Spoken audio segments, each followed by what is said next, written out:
سلام، أنا جاية النهاردة أغير مفهومكم ووجهة نظركم عن الصدق، وهنعملوه النهاردة مع بعض بطريقة سهلة وبسيطة وسريعة وكمان طعمه ومش هتاخد مننا أي وقت.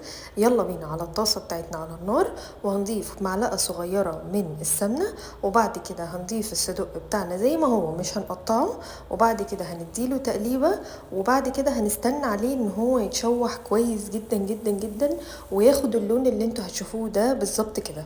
وبعد كده هنجهز الطبق بتاعنا ونصفي الصدوق بالشكل ده زي ما انتوا شايفين كده. وعايزه اقول لكم والله العظيم يا جماعه الريحه قلبت الدنيا. وبعد كده هننزل الطماطم والبصل والفلفل والبهارات والثوم، وكل ده انا هكتبه لكم بالظبط في الكابشن.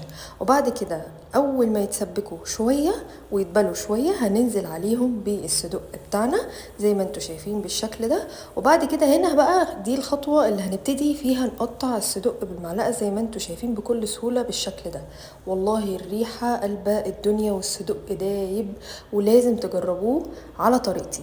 وجربوا تاكلوا معاه كمان طحينه، واعملوا شويه بطاطس محمره. والله العظيم يا جماعه طعمه يجنن وسهل وسريع.